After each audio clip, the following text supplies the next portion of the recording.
Gênesis capítulo de número 37, e vou contar para vocês uma história que vocês conhecem bem, já ouviram por inúmeras vezes, mas vou repeti-la novamente hoje, porque inclusive a gente aprende que isso é didático, né? A repetição é didática, né? A gente acaba aprendendo, assimilando mais ainda, porque Deus tem sempre algo novo para nos falar. Eu não vou dizer para você que a palavra do Senhor, ela se renova, porque a palavra de Deus nunca fica velha.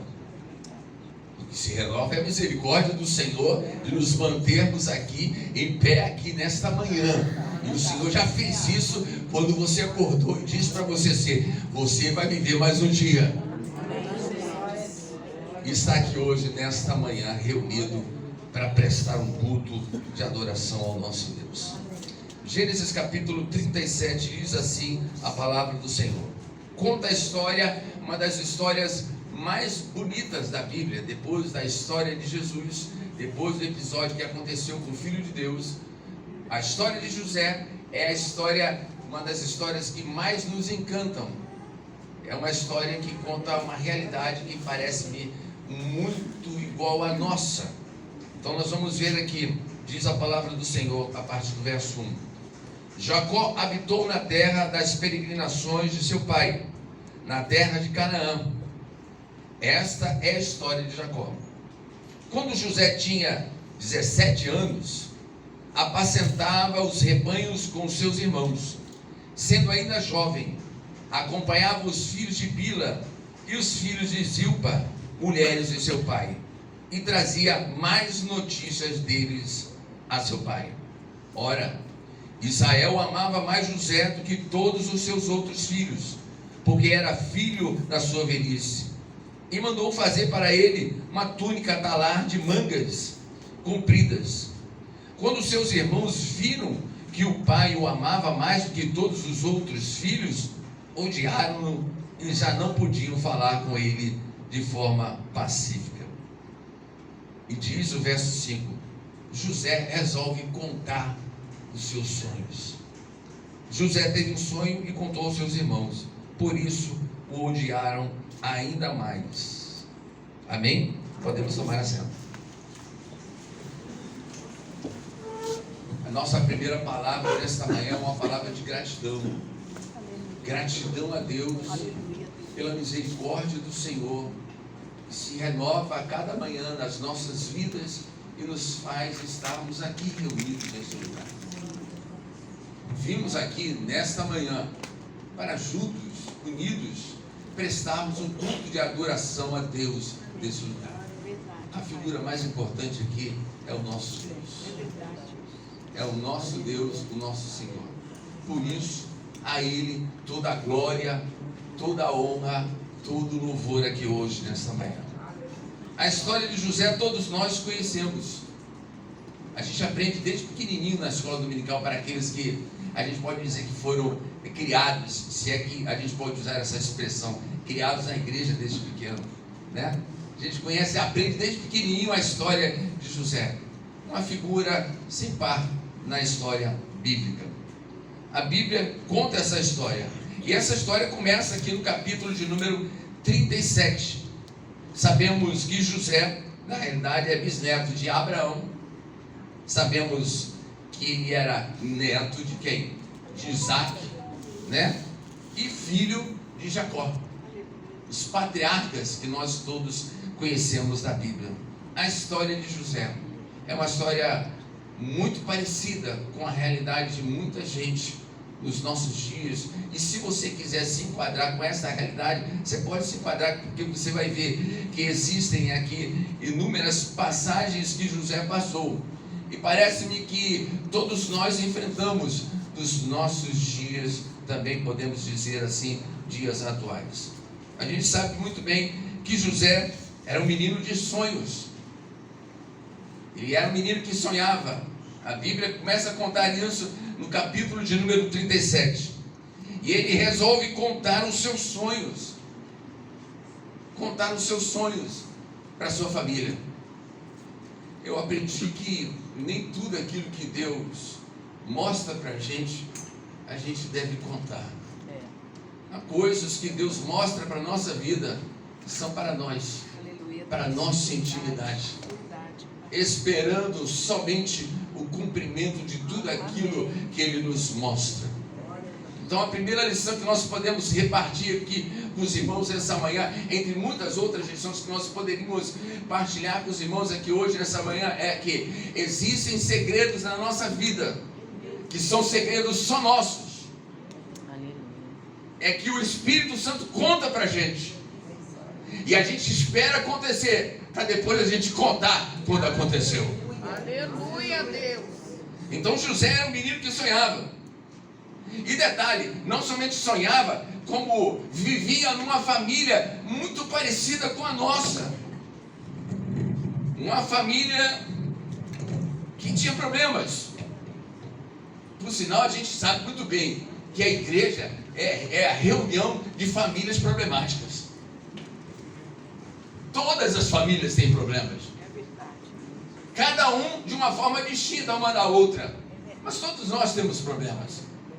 Se não tivéssemos problema, nem estaríamos aqui. Verdade. Se existe alguma coisa, geralmente a gente dizer, eu vim aqui para adorar a Deus, mas no fundo existe alguma coisa que está te incomodando. E muitas das vezes a gente se reúne porque esses incômodos da vida levam a gente mais para perto de Deus. E Deus sabe disso. E às vezes permite esses incômodos na nossa vida. E nós vamos aprender aqui hoje, nessa manhã, que José também enfrentou isso. A Bíblia diz que ele é um menino que tinha um problema sério na sua família. Era um menino que tinha a preferência do pai. E todas as vezes que o pai ou a mãe tem preferência por um filho, se ele tem outros filhos, geralmente isso é tragédia anunciada. Foi o que aconteceu com Jacó. A Bíblia diz aqui, no texto que nós lemos aqui, ora, Israel, no caso Jacó, amava mais José do que todos os outros filhos. Quem é pai e mãe aqui sabe muito bem que o nosso amor para os nossos filhos tem que ser um amor trabalhado pelo Espírito Santo. Senão a gente faz preferência. Todas as vezes que a gente estabelece preferência e escolhas, geralmente não dão certo. Foi o que aconteceu com Jacó. Jacó amava mais a José do que todos os seus filhos, porque era filho da sua velhice. Antigamente, contando a história de José, eu vou contar um pouquinho da história de José e vou tirar algumas aplicações práticas para a nossa vida, se assim a gente permitir, se o Espírito Santo nos permitir fazer assim no final. A gente sabe muito bem que antigamente os homens tinham outras mulheres. E a gente conhece a história de Jacó. Jacó não somente tinha outras mulheres, todo mundo aqui sabe muito bem o que aconteceu com Jacó. A Bíblia diz que Jacó sempre foi uma pessoa, tinha uma conotação ruim em relação até ao seu próprio nome. Mais precisamente, a gente conhecia Jacó como alguém que era suplantador, enganador. Mas a vida também nos ensina e promove para as nossas vidas, em contrapartida, tudo aquilo que a gente faz de errado. Então a Bíblia diz que Jacó, ele escolheu e amava uma mulher chamada Raquel. A gente conhece bem essa história. Mas o seu sogro o enganou, dando-lhe uma outra mulher no casamento. A coisa era tão tremenda, que antigamente os casamentos, que não se engane, irmãos, eles bebiam mesmo. Imagine Jacó, no dia da lua de mel, se deparou com Lia e não conseguiu distinguir claramente isso. Mas a Bíblia também diz, certamente ele não estava muito equilibrado, certamente não estava muito equilibrado para isso acontecer. Mas a Bíblia diz que ele não desistiu do seu grande amor, e a gente conhece bem a história, eu não vou relatar para os irmãos, que o grande amor da sua vida era Raquel. E o que eu vejo lendo o texto todo o contexto que envolve os patriarcas, e vocês sabem muito bem a respeito disso, vou reiterar novamente essa afirmação, de que todos os patriarcas, eles casaram com mulheres que eram estéreis. Abraão, a sua mulher era estéril, Sara era estéril. A esposa de Isaac era estéril.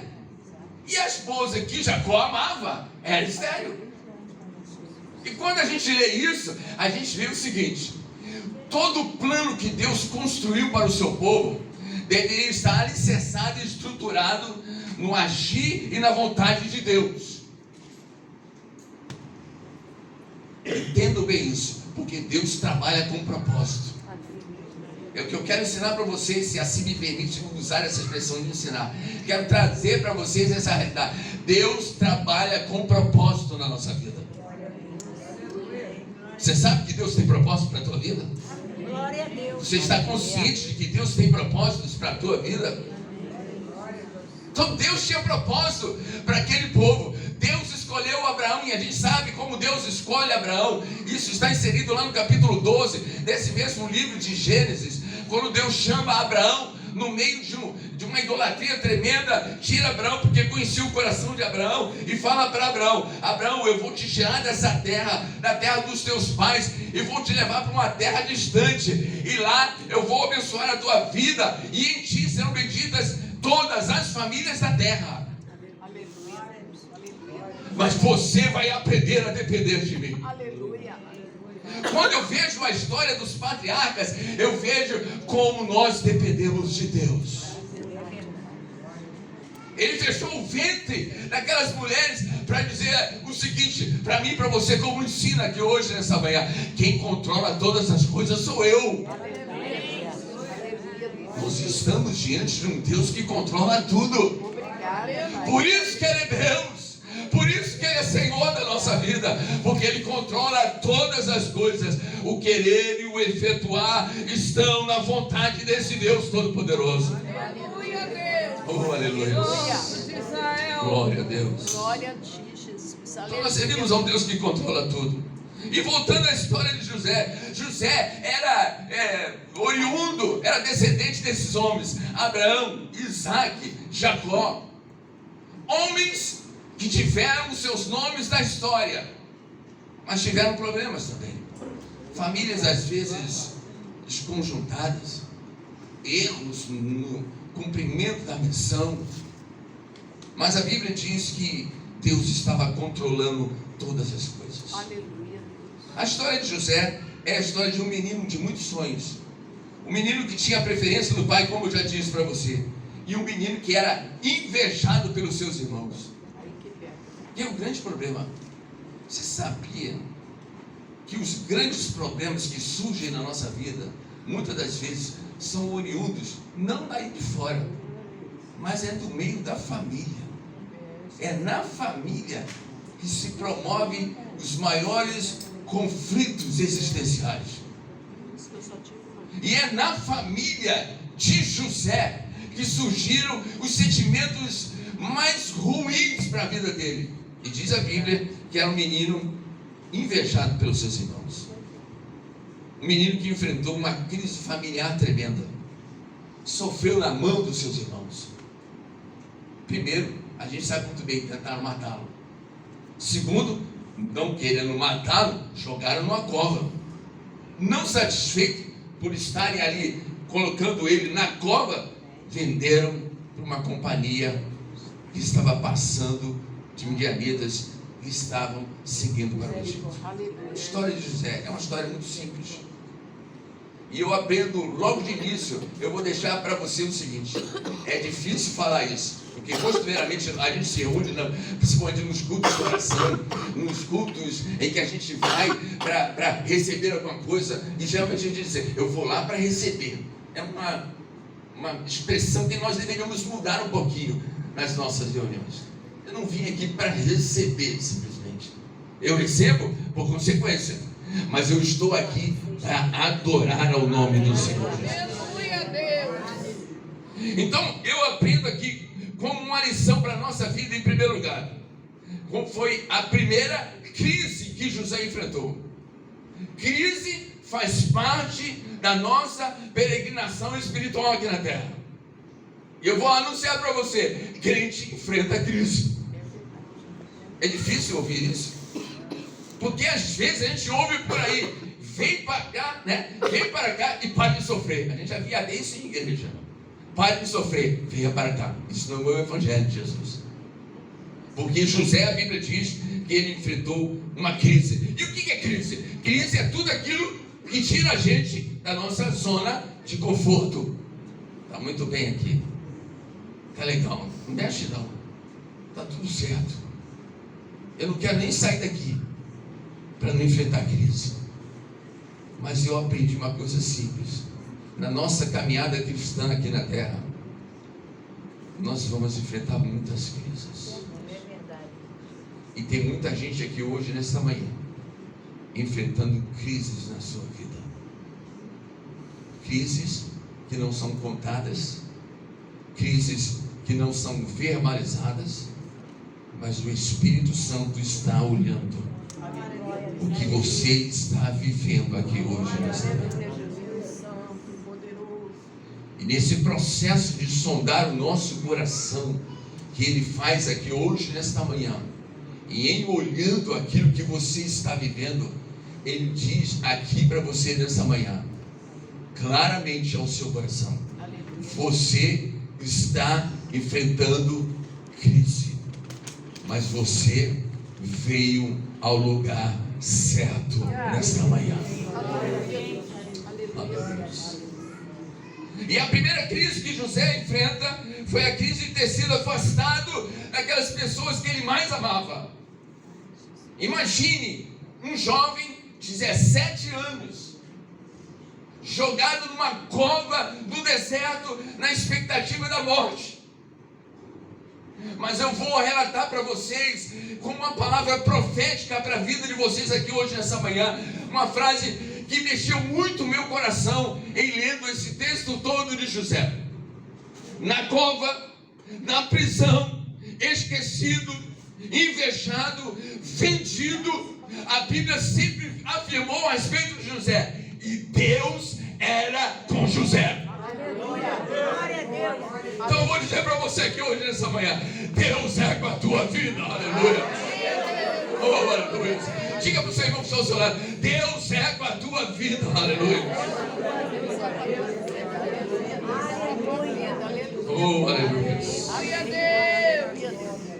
Crises fazem parte dessa nossa caminhada e a nossa peregrinação espiritual aqui na terra. Não acredito no evangelho que não exista a realidade da crise. Inclusive a crise serve para a gente chegar mais perto de Deus, porque senão a gente não chega. A gente vive na zona de conforto, acomodado. É muito bom estar aqui. Para que mexer? Deixa como está. Aí Deus manda mexer. Ele mesmo mexe. E na história Ele mexe de uma maneira que abala a nossa estrutura. Mexe, faz às vezes a gente sentir que está sozinho. Mexe e muitas das vezes permite momentos de solidão na nossa vida. Mas mexe. E quando Ele mexe, Ele mesmo afirma através da presença do Espírito Santo: eu estou com você o tempo todo. Você vai passar pela cova, mas eu estou com você. Você vai passar na prisão, mas eu estou com você. Você vai ser esquecido, mas eu estou com a tua vida. O Espírito Santo teve essa incumbência de Deus. Aleluia, Deus. Aleluia, Deus. A primeira crise que José enfrentou foi ser afastado daqueles que ele mais amava. A segunda crise, amados, acontece quando o levam para o Egito. A Bíblia diz que ele foi levado para o Egito e foi para a casa de um homem muito importante chamado Potifar. Era um homem importante ali no Egito. E ele foi, amados, na condição de escravo. Não foi numa condição de livre. Ele foi numa condição de escravo. Mas a Bíblia diz o quê? Que ele, estando na casa de Potifar, a Bíblia me diz claramente nos textos que vão se seguindo aqui no contexto de Gênesis capítulo 37 até o final do livro de Gênesis, que Deus era com José aonde José estava. Aleluia. Eu vou dizer para você que hoje, nessa manhã, não sei qual é o seu problema, não sei qual é a sua dificuldade ou enfrentamento na tua vida. Eu sei de uma coisa: aonde você está, me permita falar, o Senhor vai estar junto com você. O fato de eu dizer para você que o Senhor estará, não quer dizer que você vai se livrar da crise, vai se livrar dos problemas, vai se livrar das dificuldades na tua vida. Elas vão existir, mas o Senhor, no meio da crise, no meio da tempestade, no meio do vendaval, Ele vai se manifestar na tua vida, porque Ele é especialista em crise. Aleluia. Aleluia, Deus. Chega na casa de Potifar e a gente conhece bem a história. Ele era um rapaz bonito, diz a Bíblia, de um semblante bonito, e ele atrai as atenções da mulher de Potifar, e é a segunda crise que ele enfrenta na sua vida. E diz a Bíblia que essa crise promove uma acusação injusta para a vida de José, e ele dá uma resposta que todo servo de Deus, diante da possibilidade do adultério, deveria dar. Ele diz para a mulher de Potifar: você não é um prazer meu, tem alguém que confia em mim. Deus confia em mim. Diante do pecado, a preocupação maior de José não era nem com Potifar, a preocupação maior de José era com Deus. Aleluia. Aleluia. Quando a gente está na possibilidade do erro, diante do erro na nossa vida, a grande preocupação que deve gerir a nossa vida não é preocupado com o que as pessoas vão falar, com o que os outros vão dizer. A nossa preocupação maior, o que é que Deus está pensando a respeito da minha vida? Aleluia, Deus. Aleluia, Deus. Aleluia. O que é que Deus está pensando na minha vida? Deus confia em mim. Eu vou dizer algo simples para você nessa manhã: Deus está confiando em você. Ele propôs coisas grandes para a sua vida, e Ele está confiando em você. José disse assim: tem alguém que confia em mim, tem alguém que eu tenho que prestar contas, tem alguém que eu estou diante dele, e diante da possibilidade de errar, eu estou diante de um Deus Todo-Poderoso, e eu vou pensar nele primeiro ele, depois eu, primeiro ele, depois a minha vida, primeiro ele, depois os meus prazeres, primeiro ele sempre na nossa vida. Aleluia, Deus. Oh, aleluia. Deus. Aleluia, Deus. Abençoa teu servo, Deus. A terceira crise que José enfrenta, porque crise faz parte da nossa vida. Crise faz parte. Eu já falei para os irmãos aqui uma vez, eu vou repetir, e a repetição, volto a dizer, é algo didático. Nós somos geridos por pelo menos 3 leis da nossa vida. A primeira lei é a lei da semeadura. Nós conhecemos muito bem o que significa essa lei da semeadura. O que eu planto, repete comigo, o que eu planto, vamos repetir novamente, o que eu planto, é a lei da semeadura. Ninguém foge disso. Ninguém planta abacate e colhe abacaxi. Consegue fazer isso? Se bem que tem muita gente que faz enxerto hoje, mas ainda não conseguiram fazer isso, né? Plantar abacate e nascer abacaxi. É a lei da semeadura. A segunda lei que acontece na nossa vida é a lei da aleatoriedade. O que significa essa lei da aleatoriedade? A Bíblia diz o seguinte: o mesmo sol que nasce para o justo, nasce também para o injusto. É a lei da aleatoriedade. Pode acontecer com você. Você pode enfrentar problemas na tua vida. Todos nós enfrentamos problemas, dificuldades, lutas, enfermidades. Essa é a realidade de todos nós que estamos aqui. A lei da aleatoriedade. Agora há uma terceira lei, é a chamada, não tendo um nome mais próprio para isso, nós colocamos agenda de Deus. O que é a agenda de Deus? A agenda de Deus é aquilo que você não sabe, está já escrito, você não sabe, mas vai acontecer porque Ele quer que aconteça. Aleluia, Deus. Você sabe qual é a agenda de Deus para a tua vida? Eu vou dar só uma pista para você. É coisa grande e maravilhosa. Aleluia, Deus. É algo tremendo para a tua vida, preparado por Deus, que envolve às vezes momento de crise, momento de esquecimento, cova, prisão, esquecimento. Aleluia, Deus. Aleluia. Agenda de Deus. Você não sabe o que está escrito, e às vezes Ele não revela para mim e para você o que vai acontecer, porque Deus não falou com José o que iria acontecer, apesar de dizer para ele por várias vezes, através de sonho, o que estava reservado para ele no futuro. Na crise, na luta, no esquecimento, na batalha, na cova, onde você estiver, eu não quero nem saber, conta para o Espírito Santo aqui hoje nessa manhã. A Bíblia diz assim, fala dessa forma. A terceira crise que José enfrentou foi quando ele foi para a prisão. Aí, como eu disse para você, a luta, em cima da luta, dou testemunho da igreja, vou na frente, conto, tá legal, tudo bem, venci essa batalha, né? Venci essa batalha. Aí a Bíblia diz o quê? Que ele vai para a prisão. E na prisão, Deus continua dizendo para ele, diz o texto, e Deus era com José. O Senhor, Ele não é com a nossa vida quando tudo está bem, não. Não é só quando tudo está bem, é principalmente quando tudo aparentemente está mal na nossa vida. Aleluia. Você não enxerga, porque Deus às vezes não nos permite ver, mas o fato de eu não estar vendo, não quer dizer que Deus não esteja agindo. O fato de eu não estar vendo a mão de Deus trabalhando na minha vida, não quer dizer que Ele não esteja trabalhando. Deus já preparou tudo certinho, aleluia. Porque as suas mãos, elas dirigem a nossa vida. Essa terceira crise fala a respeito do esquecimento que ele teve por aqueles homens que você bem conhece a história, lá no cárcere, do padeiro e do copeiro, quando ele interpreta sonhos. Passaram-se 2 anos e José interpretou o sonho do copeiro.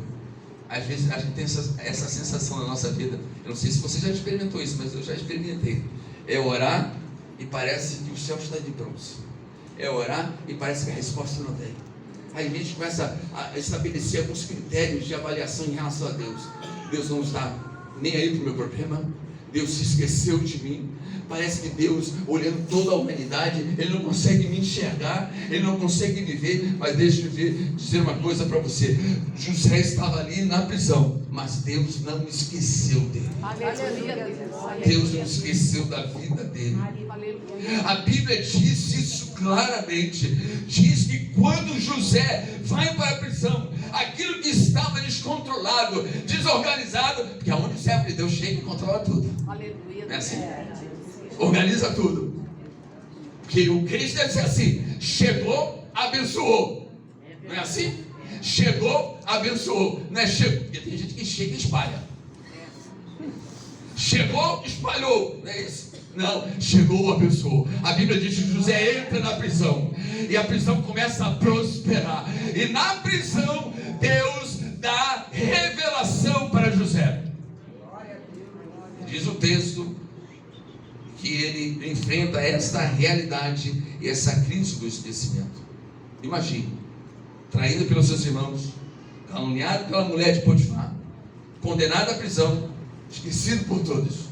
Mas quando todos esquecem da nossa vida, existe um Deus que está conosco o tempo todo. Aleluia, Deus! Deus está dizendo para você nesta manhã: eu estou com você. Eu não abro mão da tua vida. Eu não vou desistir da tua vida. Eu seguro na tua mão aqui hoje, nesta manhã. Eu te levanto nesta casa. Eu vou com você para a tua casa hoje, nesse dia. Eu vou entrar na tua casa junto com você. E aquela crise, eu não basta hoje, nesta manhã. Aleluia. Oh, aleluia. Deus santo e poderoso. Mas há momentos da nossa vida que nós não temos resposta. E quando esses momentos se manifestam na nossa vida, isso traz angústia ao coração, Isso traz aperto na alma. Isso traz momentos de solidão que machucam a gente e mostram para a gente quem somos nós. E quando nós enfrentamos esses problemas, nós nos reconciliamos com a nossa limitação. A gente se reconcilia com a nossa finitude e a gente descobre que depende de Deus.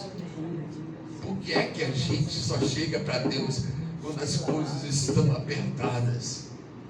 Não é melhor vir para Deus quando tudo está bem? É verdade.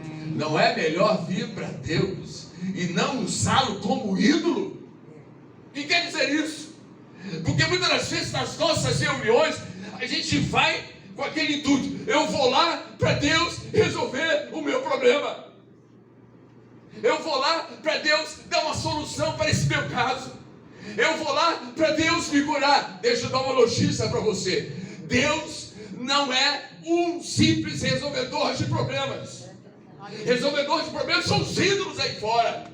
As pessoas oferecem oferendas em troca de algum benefício. O nosso Deus não é um resolvedor simples de problema. Ele é um resolvedor de pessoas.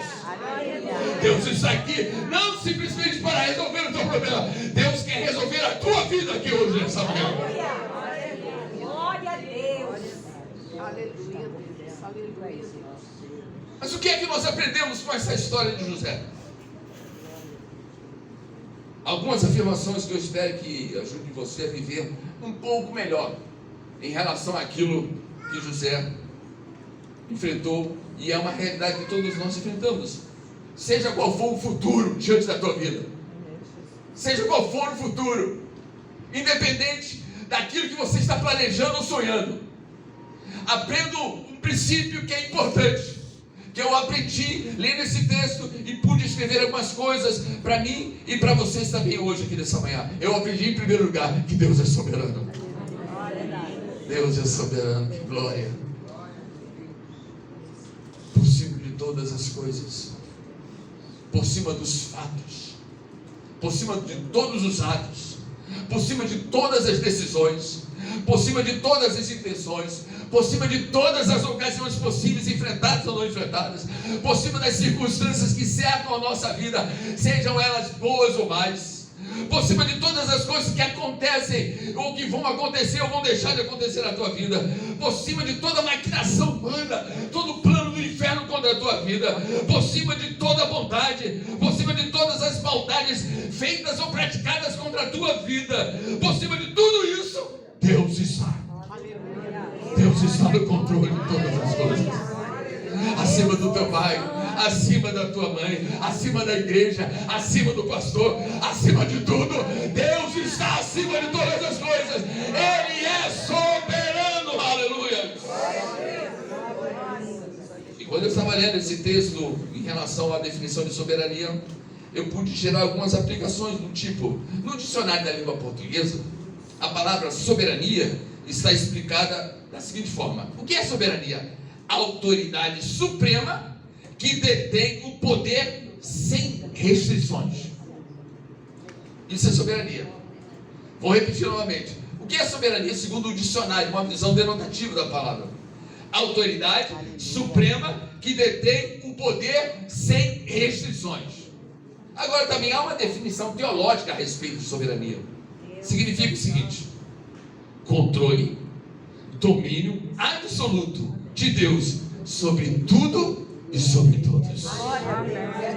Então não fique preocupado aqui com circunstâncias, com adversidades, com problemas que cercam a tua vida, nem com o inimigo. Não gosto nem de falar dele, porque não é merecedor de ser citado. Nada disso, amados. Não se preocupe. Sabe por quê? Porque Deus está sentado no alto sublime trono. Ele está controlando todas as coisas. Ele é soberano sobre a tua vida aqui hoje, nessa manhã. Assim diz o Senhor para mim e para você nessa manhã. Aleluia, Deus. Deus está, amados, além e acima de toda força ou poder ou autoridade sobre a terra, acima da terra e embaixo da terra. Eu aprendi o seguinte: Deus é soberano? Sim, mas Deus é soberano, mas Ele não deve satisfação para ninguém. Aleluia. Ou você acha que você orando, você vai tentar convencer a Deus? Ou você acha que você orando, você vai tentar conquistar Deus através da tua oração? É claro que não. Deus é soberano, aleluia. Glória a Deus. Ele não deve satisfação e explicação para ninguém sobre aquilo que ele faz. Ele fez e acabou. Ele bateu o martelo, sentença, acabou. Se ele disser hoje para você nessa manhã, o teu problema hoje, mas o juiz disse isso, o médico disse aquilo, mas se Deus vai bater o martelo hoje nessa manhã, aleluia, bateu o martelo, está decretado, aleluia, a vitória é tua aqui hoje nessa manhã. Sabe o que ele disse para mim e para você também? Agindo ele, ninguém pode impedir o agir dele na tua vida. Agora, isso, amados, não significa que tudo que acontece na nossa vida é Deus que está fazendo. Às vezes é o diabo que está fazendo. Às vezes é você que está fazendo. Às vezes a culpa é tua. Desculpa a expressão. Às vezes a culpa é minha. Isso não significa que tudo que acontece, como eu já disse, foi Deus que fez. Algumas pessoas acreditam, amados, que todas as coisas acontecem porque isso foi plano de Deus. Não, às vezes não é, amados. Deus só faz planos certos. Aleluia. Deus só faz plano que dá certo. Diga isso para o seu irmão. O plano que Deus tem para a tua vida vai dar certo. Vai dar certo. Aleluia. Vamos melhorar um pouquinho mais isso? Já deu certo. Diga isso para ele. Aleluia. Quando eu estava lendo esse texto, eu aprendi uma coisa simples também em relação a essa realidade. Eu aprendi que os pensamentos, sabe por quê? Os planos de Deus sempre vão dar certo, porque os pensamentos de Deus são inacessíveis a nós, seres humanos. A Bíblia diz em Romanos capítulo 11, 33: ó profundidade das riquezas, tanto da sabedoria como do conhecimento de Deus. Glória a Deus. Aí ele diz o seguinte: como inescrutáveis são os teus caminhos, os teus pensamentos. Aí eu peguei a palavra inescrutável e tentei entender o que significa inescrutável. Inescrutável, amados, entenda isso. Não é que a gente não consegue entender, é que a gente não consegue nem ter acesso para tentar entender. Porque a aerovia que Deus trafega é muito acima da possibilidade da compreensão humana. Deus está dizendo para você hoje nessa manhã: olha, os caminhos que eu tracei para a tua vida são os caminhos abençoados e cuidados e guardados pela minha mão, são acima daquilo que você planejou, pensou. Há muitos planos aqui hoje nessa manhã. Tem muita gente com planos, projetos, sonhos. Inclusive, a Bíblia fala sobre isso. Os projetos e os planos são inerentes ao coração do homem, mas a resposta final, você já deu a resposta para a tua vida aqui hoje nessa manhã? Você já deu essa resposta? Talvez você tenha já recebido algum diagnóstico contrário à tua vida. Isso trouxe inquietude para o teu coração, ansiedade, muitas das vezes preocupação, incerteza, tristeza. Mas o Espírito Santo Consolador que está aqui hoje nessa manhã diz para você: a resposta final vem lá do trono, vem lá do alto, vem de Deus para a tua vida aqui hoje nessa manhã. Oh, aleluia. São inescrutáveis os pensamentos. Você nunca vai conseguir entrar na cabeça de Deus. Deus às vezes vem por um caminho totalmente contrário àquilo que você planejou e estabeleceu para a tua vida. Agora, não brigue com Deus. Sabe por quê?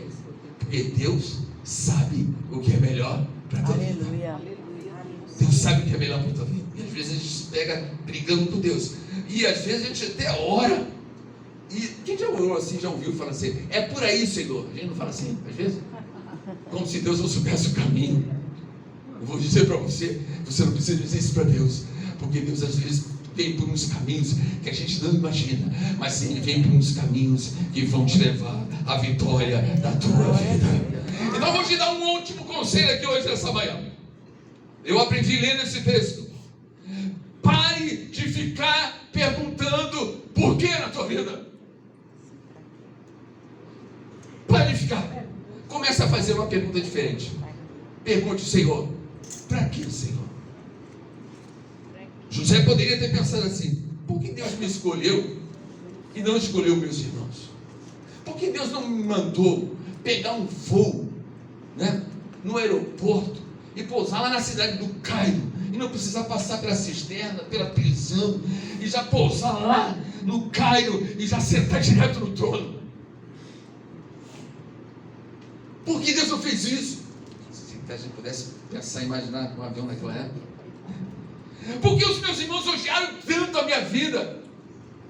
Se foi Deus que me deu esse sonho, não é isso? Porque eles me venderam para o Egito?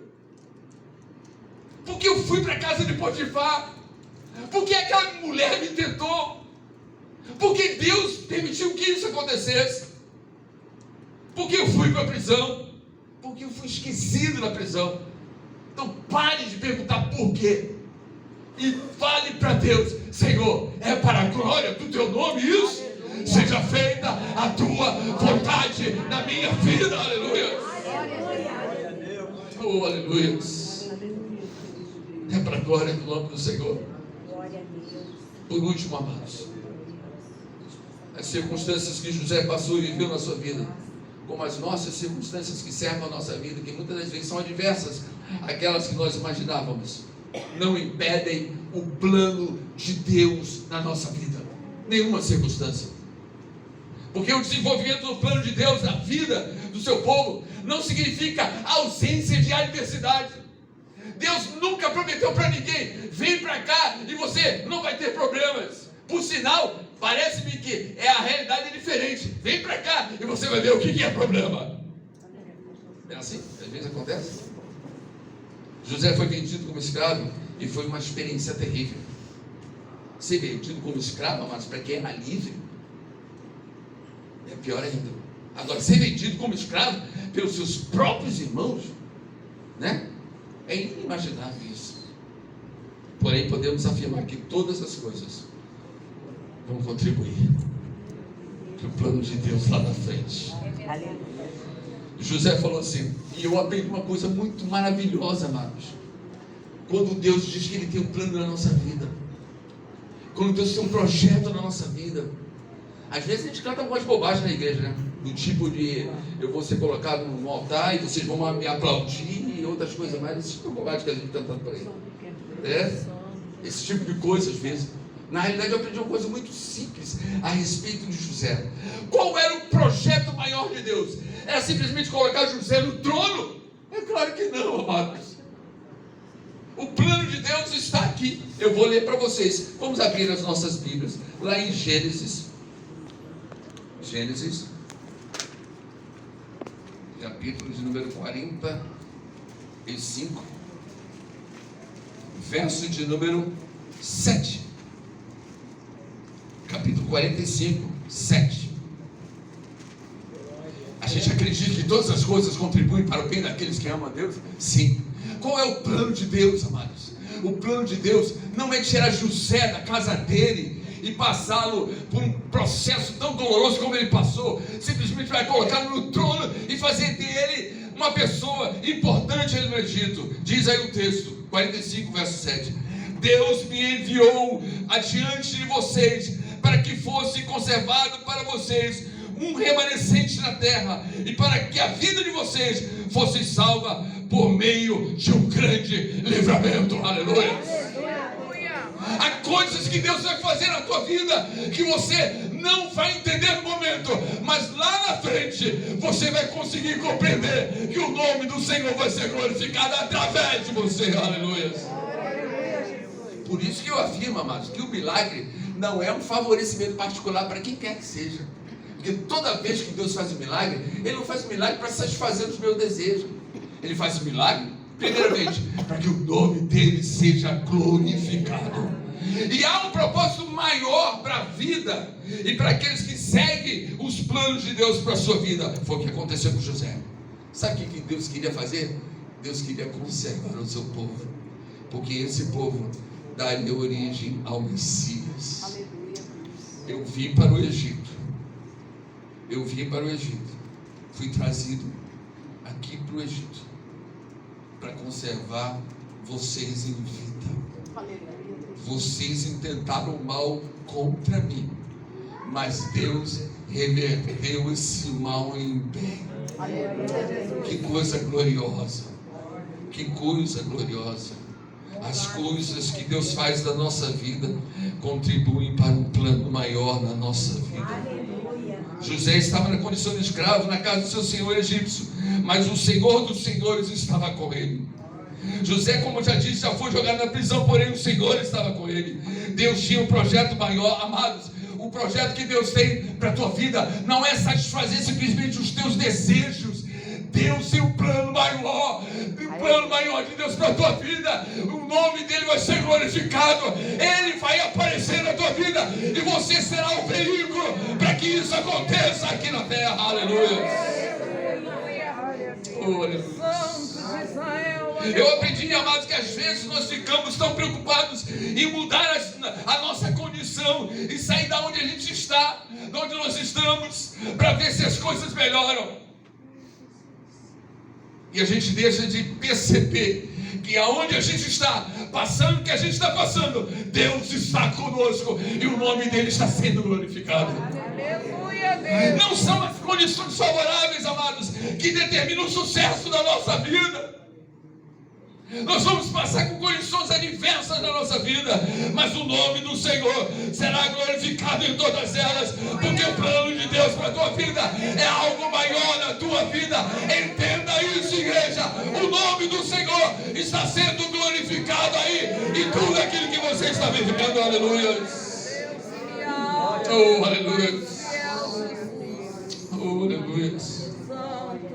E finalizando, já que você passou por isso muito parecido com José, ou passa por isso muito parecido com José, e José passou por isso também, eu aprendi o seguinte: há uma responsabilidade. Diga assim comigo: há uma responsabilidade. E essa responsabilidade é uma responsabilidade moral. Eu vou dizer para você, eu preciso tomar decisões e fazer a vida andar. Aleluia. Eu não vou parar aqui nessas circunstâncias que vão tentar impedir a minha caminhada. Eu vou crer que Deus está comigo. Eu vou fazer a vida andar para frente com a ajuda do Espírito Santo de Deus. José viveu com dignidade, integridade, independente daquilo que ele enfrentou. E ele decidiu ser fiel ao Senhor em todas as situações. O medo das consequências dos nossos erros não é o que melhor nos protege de pecado. A coisa mais poderosa para nos ajudar a nos mantermos fiéis ao Senhor, amado, é o nosso relacionamento com Deus. E o relacionamento com Deus verdadeiro, ele se manifesta no meio da batalha, no meio da luta. Porque no meio da luta, o Senhor vai dizer, como ele disse para os discípulos naquela tempestade: fique tranquilo, eu estou no barco. Está balançando? Eu estou no barco. As ondas são grandes? Eu estou no barco. O barquinho é pequeno? Eu estou no barco. As ondas são tremendas e tenebrosas? Eu estou no barco.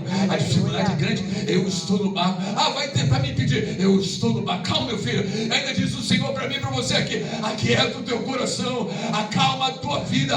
Eu sou o refúgio para a tua vida e o socorro bem presente na hora da angústia da tua vida. Então que Deus nos abençoe nesta manhã, amados. Que o Senhor complete no coração dos amados tudo aquilo que a gente não pôde falar. Que o Espírito Santo nos abençoe em nome de Jesus.